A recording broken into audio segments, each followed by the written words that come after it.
안녕하십니까. 엔디솔 반도체 공학입니다. 이번 시간은 잘못된 반도체 공학 강의 바로잡기 17번째 시간입니다.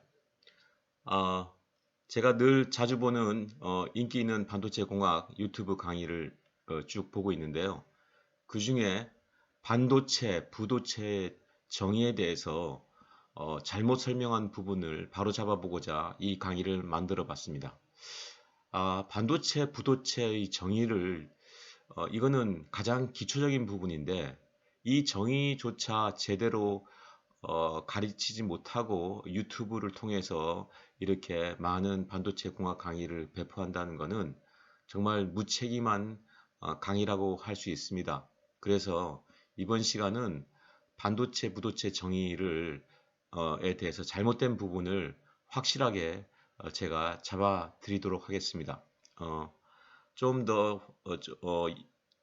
설명을 드리면 한마디로 설명을 드리면요. 이렇게 반도체 같은 경우에 도핑을 하지 않으면 반도체조차도 부도체일 뿐입니다. 이거를 확실히 아셔야 됩니다. 도핑을 하지 않는다는 얘기는 인트린직을 이제 얘기하는 거고요. 인트린직 반도체일 경우에는 그냥 부도체일 뿐입니다. 그래서 반도체도 도핑을 하지 않으면 부도체이고 적절한 도핑을 통해서 우리가 전도도를 조절할 수 있는 겁니다. 자, 인기 있는 강사님의 설명을 제가 한번 그대로 정리해서 읽어보겠습니다. 반도체를 정의할 때 이렇게 설명을 했습니다. 그분이 적절한 에너지 밴드갭 크기 때문에 밸런스 밴드의 전자들 중에 일부가 컨덕션 밴드로 올라가 자유롭게 움직이는 전자들이 소수 존재한다. 이렇게 설명했습니다. 적절한 에너지 밴드갭, 적절한 에너지 밴드갭은 맞을 수 있겠죠. 그런데 밸런스 밴드의 전자들의 일부가 컨덕션 밴드로 올라가서 자유롭게 움직이는 전자들이 소수에 존재한다. 이거를 반도체로 정의한다. 이거는 절대 아닙니다. 우리가 실온을 27도씨를 이제 절대 온도로 환산하면 300K가 되는데 300K에서 실리콘 같은 경우에 밸런스 밴드에서 전자들이 300K의 열 에너지를 가지고 컨덕션 밴드로 올라가게 되면은 이분도 늘 설명합니다. 인트린직 같은 경우에 밸런스 밴드에 있는 전자가 컨덕션 밴드로 1.5 곱하기 10의 10승 지금 전자가 1.5 곱하기 10의 10승 정도 밸런스 밴드에서 컨덕션 밴드로 올라가면요. 이거는 전류로 따지면은 한 피코암페어밖에 안 됩니다. 피코암페어. 피코암페어는 이거는 그냥 거의 노이즈 수준일 정도의 커런트입니다. 우리가 반도체를 이렇게 공부하는 이유가 어떻게 하면은 이 커런트를 많이 유기할 수 있느냐, 많이 이제 우리가 끌어낼 수 있느냐를 이제 따지는 건데, 이제 그거를 이제 우리는 도핑을 통해서 이렇게 하는 겁니다. 그런데 이분 설명은 밸런스 밴드에 있는 전자들 중에 일부가 분명히 밸런스 밴드라고 했습니다. 밸런스 밴드 일부가 컨덕션 밴드로 올라가서 이제 그 전자들이 이제 자유롭게 움직인다라고 그랬는데 300K 같은 경우에는 피코암페어 정도 그러니까 1.5 곱하기 10의 10승 정도밖에 안 올라가기 때문에 절대 그거를 전도도 반도체에 해당되는 그런 어떤 일정한 전도도를 가질 수가 없습니다.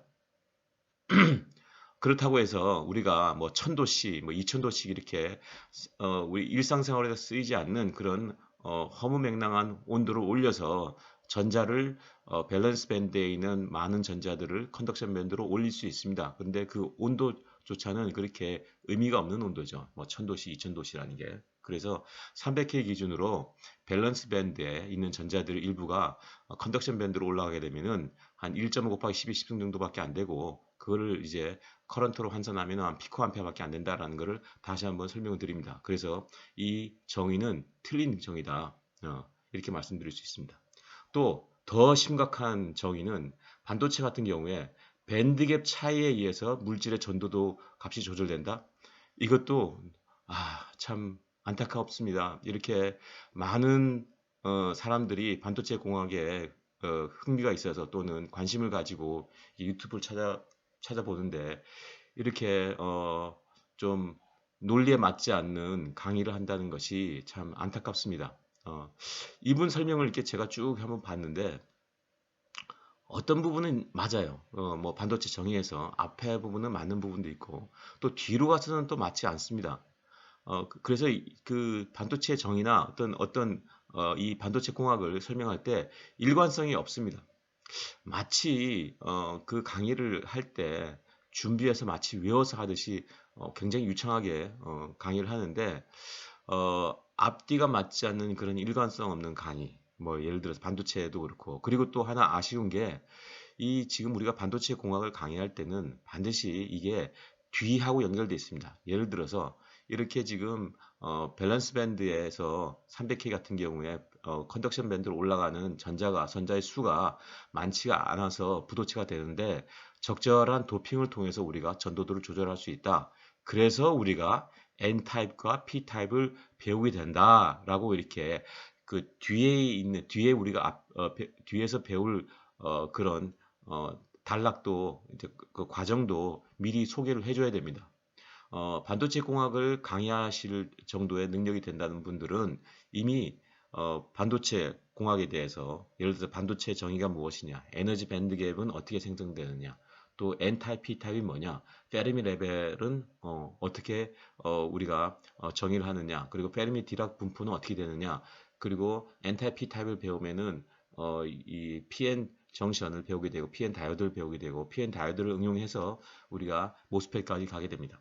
그랬을 때 각각 우리가 그 전 단계에 배우는 거는 그 뒷 단계를 배우기 위해서 우리가 미리 공부를 하는 겁니다. 그래서 이렇게 우리가 예를 들어 반도체 정의를 할 때도 어, 밸런스 밴드에 있는 전자가 아주 그 컨덕션 밴드로 올라가는 건 300K 기준으로 1.5 곱하기 12 10승밖에 안 되기 때문에 우리가 이거를 반도체화 하려면 우리가 전도도를 자유롭게 조절하려면은 우리가 N타입, P타입을 배워야 됩니다라고 이렇게 그 뒷부분까지 이렇게 통찰력 있게 설명을 해줘야 되는 것이 이 반도체 공학을 강의하는 사람들의 책무라고 저는 생각을 합니다.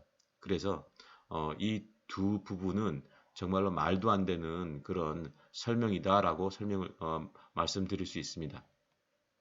그리고 마지막에 이렇게 부도체 같은 경우에 에너지 밴드 갭이 커서 밸런스 밴드의 전자가 외부 에너지를 받아서 컨덕션 밴드로 가기 매우 어렵다. 당연히 부도체 에너지 밴드가 커서 밸런스 밴드에서 있는 전자가 컨덕션 밴드로 올라가기 당연히 어렵죠. 부도체뿐만 아니라 반도체도 그렇고요. 반도체 같은 경우에 이제 에너지 밴드 갭을 대략 한 0.17, 0.17을 왜 제가 이렇게 써놨냐면은 그 에너지 밴드 갭 중에 가장 작은 에너지 밴드 갭이 제가 찾아본 바로는 인듐 안티모나이드라는 물질이 대략 한 0.17 정도 됩니다. 그래서 요거 같은 경우에도 지금 우리가 이렇게 지금 부도체 정의 이분 잘못 설명한 것처럼 부도체에서 에너지 밴드 갭이 커서 밸런스 밴드에 있는 전자가 컨덕션 밴드로 올라가기 힘들다라고 했는데 그렇지 않습니다. 이렇게 작은 에너지 밴드 갭을 가진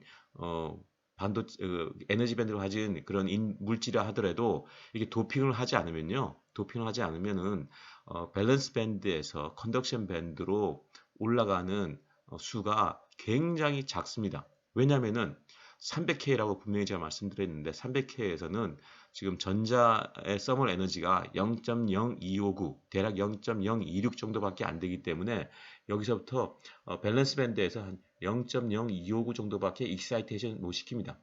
그런데 0.17은 대략 뭐 아까 0.0259에 대략 한 5배에서 6배 정도 되죠. 그렇죠? 그러면은 이 여기 밸런스 밴드에서 0.17 정도 되는 컨덕션 밴드로 올라가기에는 턱없이 부족합니다. 그래서 아주 높은 온도를 가하거나 또는 도핑을 통해서 이런 징검다리를 만들어 줘야지 이렇게 우리가 컨덕션 그러니까 컨덕티비티 전도도를 조절할 수 있는 겁니다. 그래서 반도체에 대한 정의가 잘못됐다.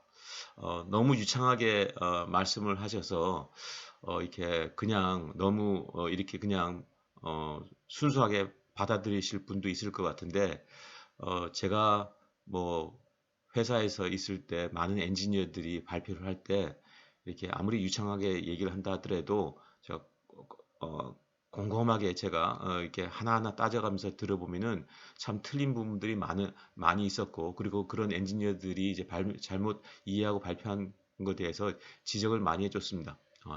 이분도 마찬가지인 것 같습니다. 이렇게 뭐 유창하게 아주 거침없이 말을 하지만 좀 더 공부를 좀 더 많이 좀 하시고 이 책임 있는 강의를 좀 만들어 주시면 어떻겠냐라는 정말 안타까운 생각에 제가 이 강의를 만들어 봤습니다. 그리고 대부분 뭐 한 7, 80%는 강의를 잘 하십니다. 근데 이렇게 좀 얼토당토 않게 반도체에 대한 그 기본 정의에 대해서도 잘 모르고, 제가 지금 17번째 그분 강의에 잘못된 거를 지금 찾아서 이제 제가 이렇게 새로운 강의를 만들고 있는데, 앞으로 얼마나 더 많은 오류를 발견할지 모르겠지만 아무튼 제가 좀 그분이 굉장히 인기 있는 강의인 것 같아서 하나하나 좀 잘못된 부분이 있으면은 좀 뜯어서 고쳐서 제대로 지식을 전달하고 싶습니다.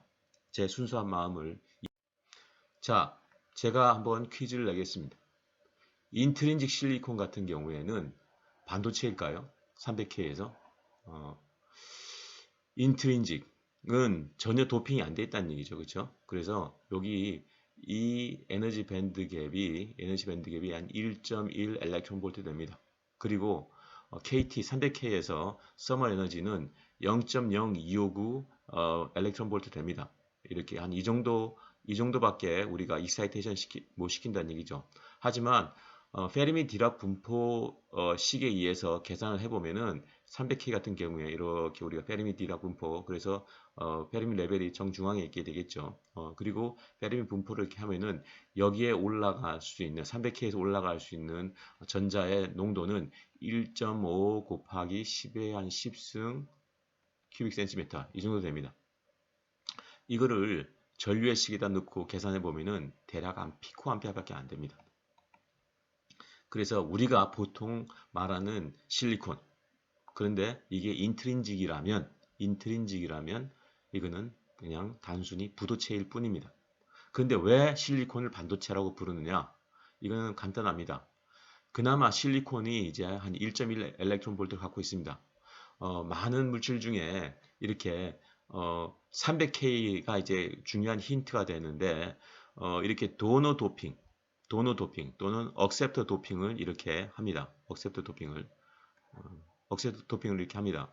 근데 도너 도핑도 이렇게 예를 들어서 여러 가지 물질 중에 컨덕션 밴드에서 굉장히 가까이 있는 물질들을 찾아보니까 포스포러스하고 그 다음에 아스닉 같은 경우에 이렇게 컨덕션 밴드에서 아주 가깝게 존재하더라.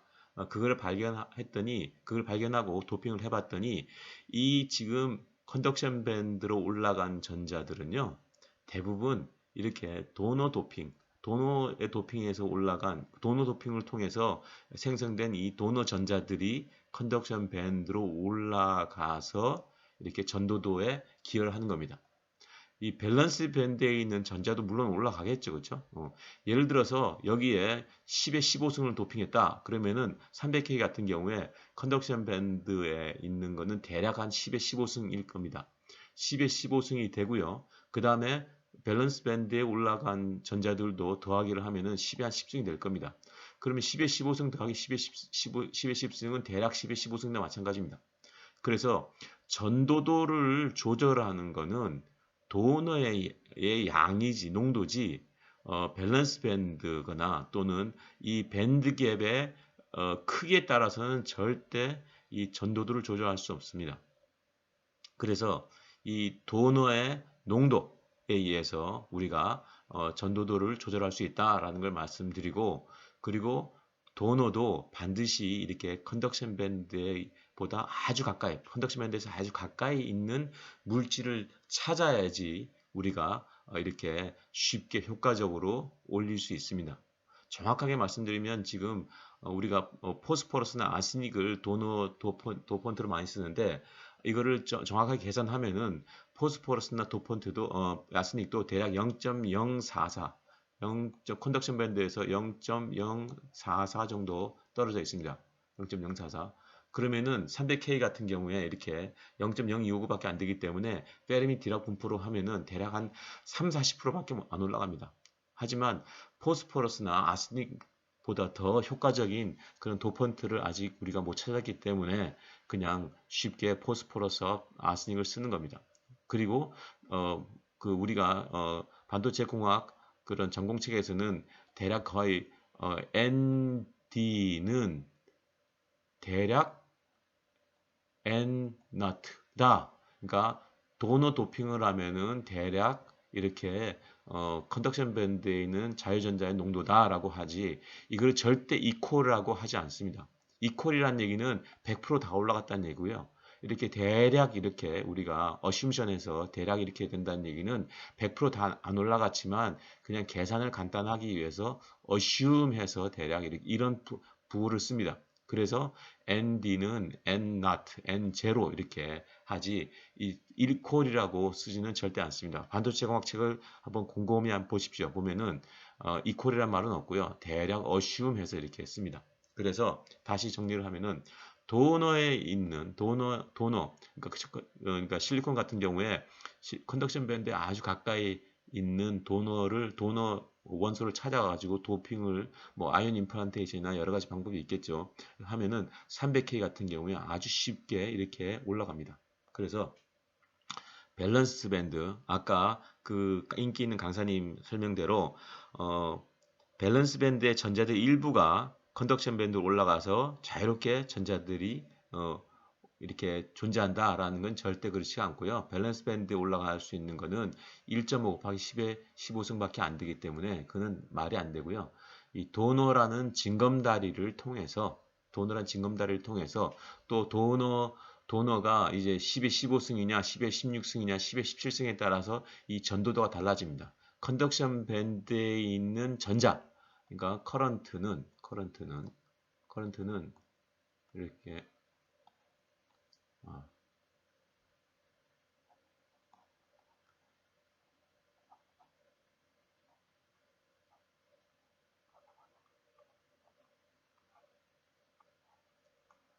이렇게 됩니다. 그래서 요 돈의 농도, 그 다음에 억셉트의 농도를 가지고 커런트를 유기할 수 있기 때문에 이 적절한 도핑의 농도를 해서 우리가 컨덕티비티, 전도도를 조절하는 것이지 이렇게 밴드갭의 차이에서 물질의 전도도 값을 조절하거나 또는 밸런스 밴드에 의해서 올라가서 이렇게 전자들이 이렇게 컨덕션 밴드 해서 이제 반도체화 된다는 거는 그는 한마디로 말도 안 되는 설명이라고 말씀드릴 수 있습니다.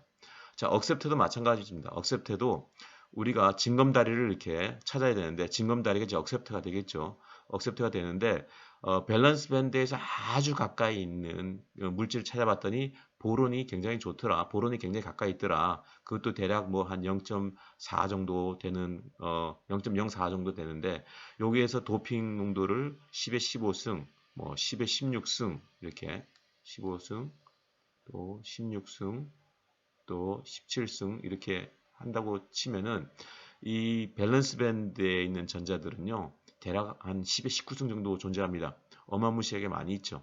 그런데 도핑을 10의 15승 했다면 여기 전자들이 15승계 정도 올라갑니다.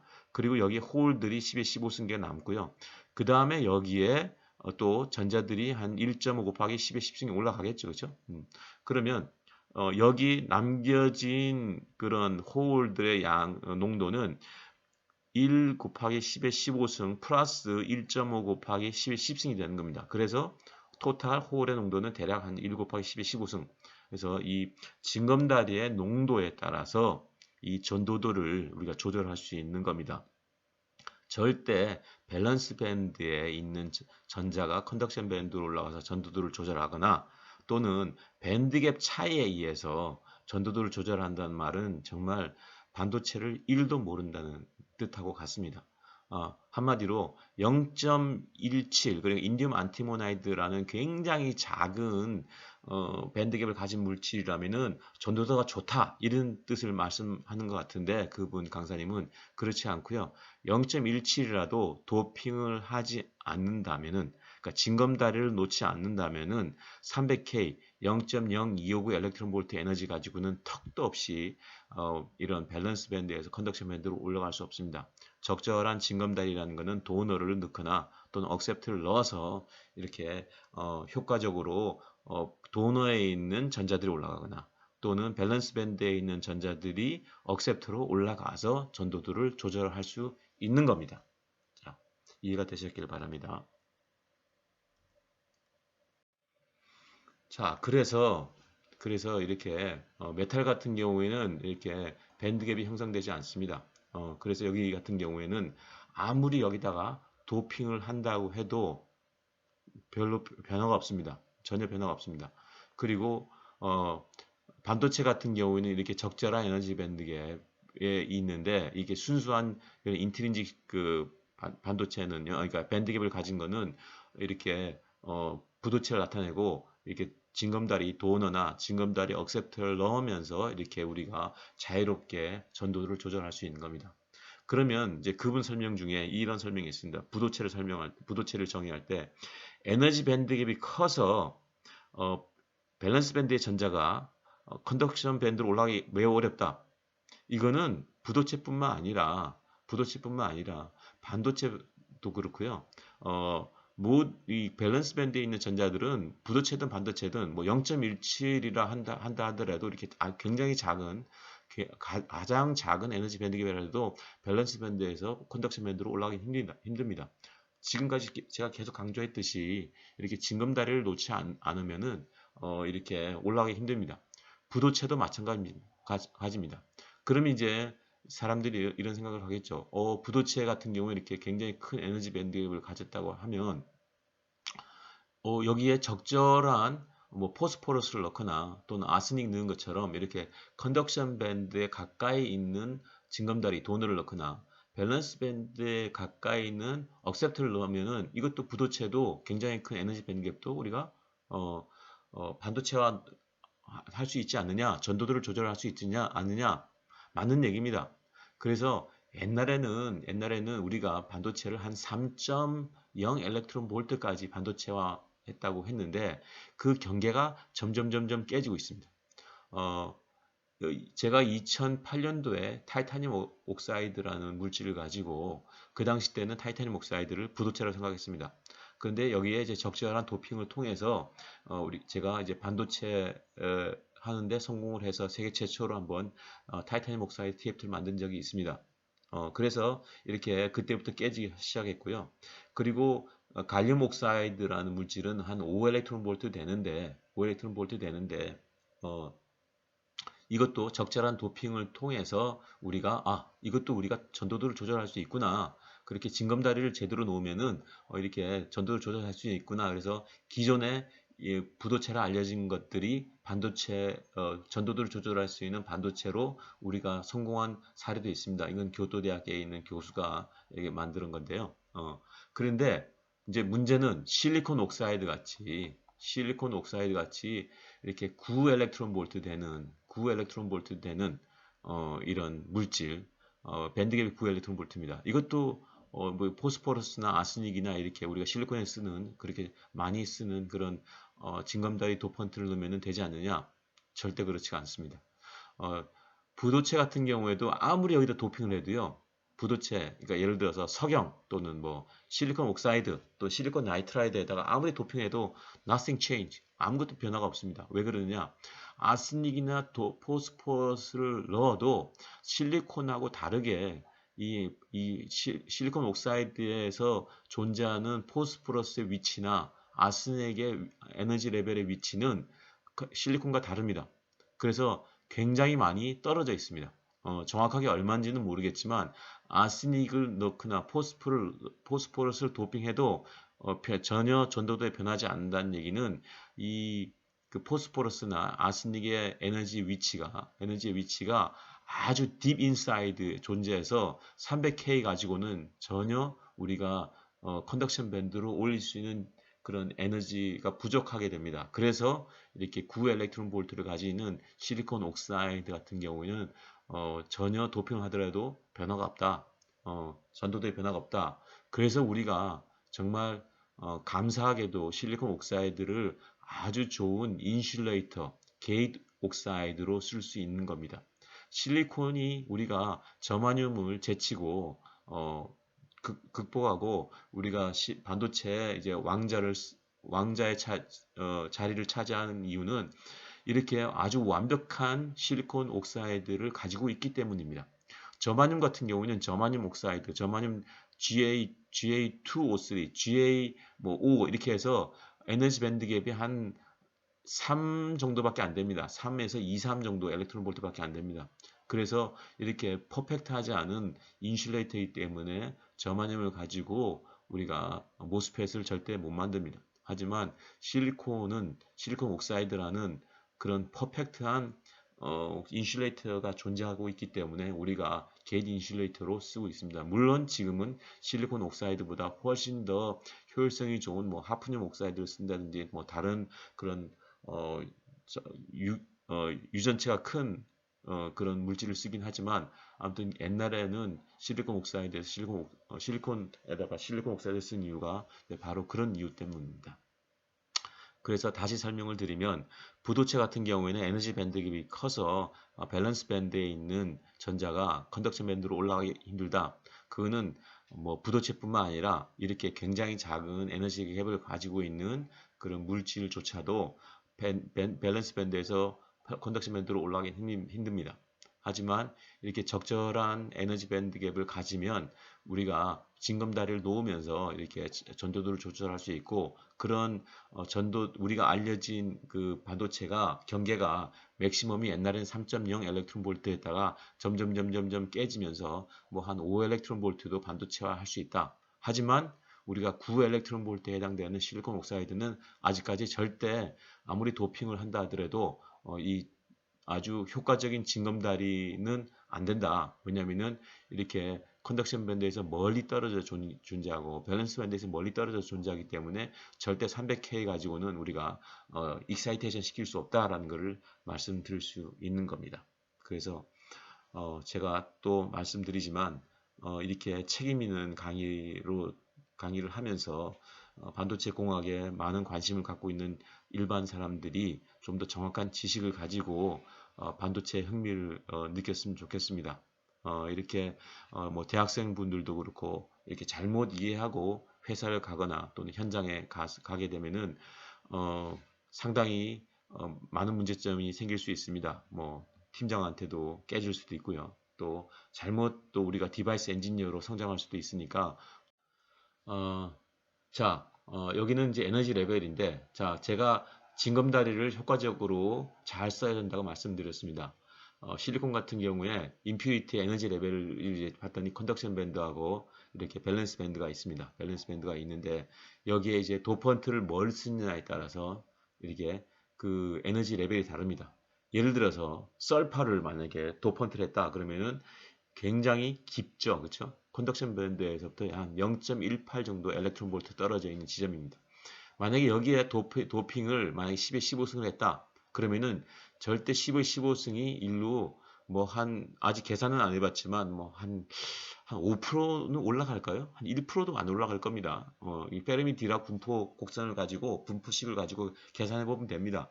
그랬을 때 이렇게 썰파를 쓰면은 이렇게 아주 비효율적으로 이 도너에서 전자가 올라가기 때문에 아주 좋지 않은 이렇게 아주 안 좋은 그런 징검다리 도너가 됩니다. 그래서 우리가 포스포러스나 아스닉을 썼더니 컨덕션 밴드에 굉장히 가까이 있네. 이거는 뭐 100%는 아니지만 대략 한 3, 40%는 올라가겠네. 하지만 우리가 이렇게 전공책에서 보면은 ND는 대략 자유전자 컨덕션 있는 전자의 농도라고 하자 이렇게 해서 그냥 하는 겁니다. 좀 더 정확하게 하면은 한 0.0259 떨어지는 그런 도너를 우리가 찾으면은 정말 100% 올라갈 수 있겠죠. 그런데 아직은 그런 어, 도너 원소를 찾지 못했기 때문에 그냥 아주 쉬운, 공정하기 쉬운 그런 포스포러스나 아스닉을 이렇게 쓰는 겁니다. 이렇게 효과적으로. 그리고 보론 같은 경우에도 이렇게 밸런스 밴드에 굉장히 가깝게 있기 때문에 이렇게 우리가 억셉터로 쓰게 되는 겁니다. 이런 아주 효과적인 징검다리를 잘 찾아야지 이렇게 비효율적인 그런 원소를 찾았다가는 또 전도도를 조절하는 데는 상당히 어려움이 있을 겁니다. 그래서 이 부분까지 좀 설명을 해 주셨으면 이 일반 독자들이나 대학생들이 확실하게 이해를 할 수 있지 않았을까라는 생각을 합니다. 너무 교과서적으로만 이렇게 달달달달 외워서 이렇게 설명을 하다 보면은 서로 앞뒤가 안 맞는 경우들이 있습니다. 그래서 좀 더 공부를 더 많이 좀 하시고 이렇게 책임 있는 강의를 하셨으면 좋겠습니다. 어, 이거는 뭐 광고라고 하면 광고라고 할 수 있는데요. 그래서 이제 이런 제 강의가 제가 2022년도에 반도체 공학 개념 핵심 정리라는 책을 썼습니다. 그래서 어, 이제 뭐 반도체 관련된 회사나 디스플레이 관련된 회사에 들어가고 싶은 분들이 짧은 시간 내에 반도체 공학을 그나마 빨리 이해하고 이렇게 면접을 준비하거나 그러고 싶을 때는 이 책을 추천드립니다. 대략 한 200페이지 정도 되고요. 그리고 공식은 별로 없습니다. 반도체를 직관적으로 이해할 수 있게끔 이렇게 좀 논리 정연하게 썼다고 저는 자부를 하고 있습니다. 그리고 또 뭐 강의에 관심이 있으시면은 이렇게 앤디솔 CO.kr로 들어오셔도 되고 유튜브를 통해서 앤디솔 반도체를 통해서 이렇게 짧은 유튜브 강의를 보셔도 괜찮습니다. 그래서 참고하시라고 이 페이지를 만들어 봤습니다. 여러분 감사합니다.